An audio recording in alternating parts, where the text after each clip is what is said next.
I wouldn't do it. Well, first of all, let me tell you when you don't do it, and then I'm going to tell you when you do it. So, when you first start using a new supplier, let's just say it's in China, just because it's easy.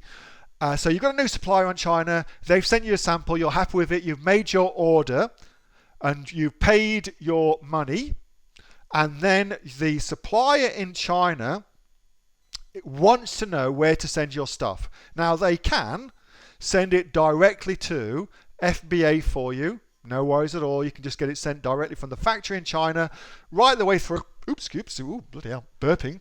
Right the way through to FBA. Okay, so it could just go factory, FBA, bada boom, bada bing. No worries at all. Now, you could do that, but the problem with that is this: if it's a new supplier and you don't know them enough to trust them to do the right thing yet, which you shouldn't.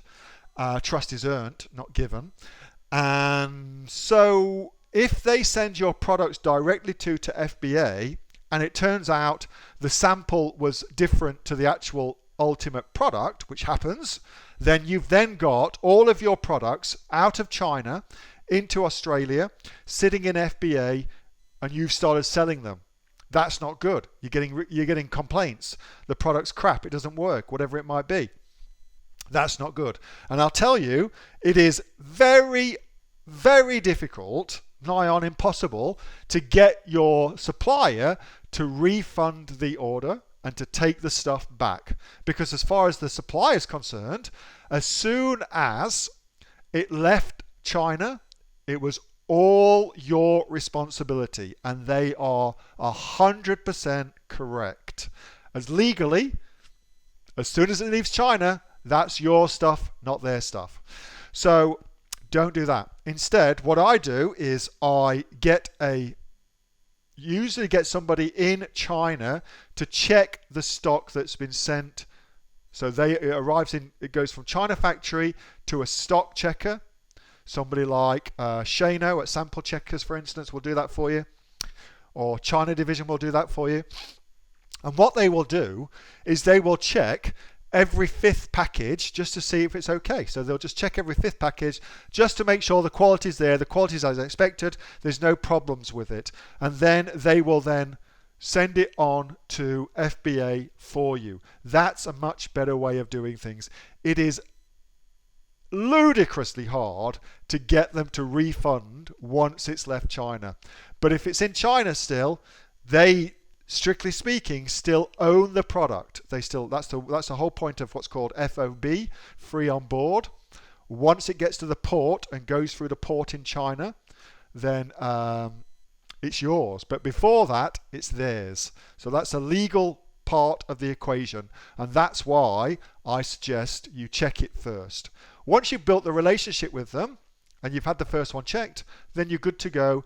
Everything should be okay, but it's well worth doing that, particularly with the first one, because otherwise, man, oh man, oh man, if it leaves China, it's yours. It is yours. It's just impossible to get your money back. I've never ever done it. I mean, and we've and check this out. We've just got a situation now in the USA with one of our products where we ordered like $20,000 worth US dollars worth of stock from them, spent a year getting the samples right, ordered $20,000 worth of stock from them. Awesome, brilliant stuff. Did the second order, another $20,000 worth of stuff, and we immediately started getting complaints, like 1-star reviews, because the supplier had changed all of our product. And this is an American company, so it happens, okay? So that's why I suggest most of the stuff I teach you is just based on the mistakes that I make, of which there's heaps. So where I lose money, I don't want you to lose the money. So instead, we put systems in place. So I just teach you all my systems. This is a much better way of doing it.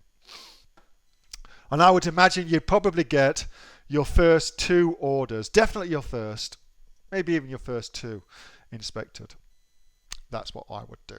Hey, thanks so much for watching that video, and I hope that you got some massive value from it. Before you go, do you live in Australia? If you do, this is for you. Would you like to learn how to sell things on Amazon here in Australia? Would you like to know what sells really, really well and what sells for the maximum amount of profit?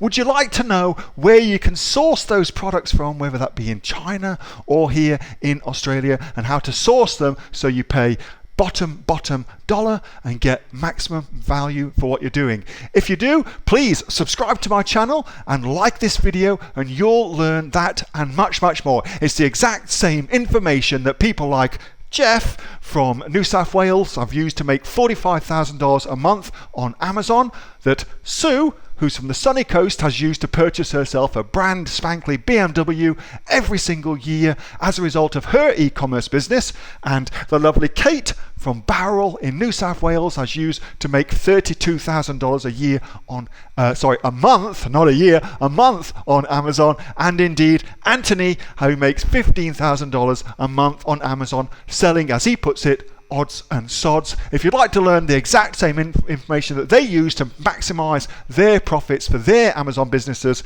subscribe to this video, like my channel, post below if you want me to teach you something. Okay, I'm out of here. Speak to you soon. Bye. Subscribe. Do it now.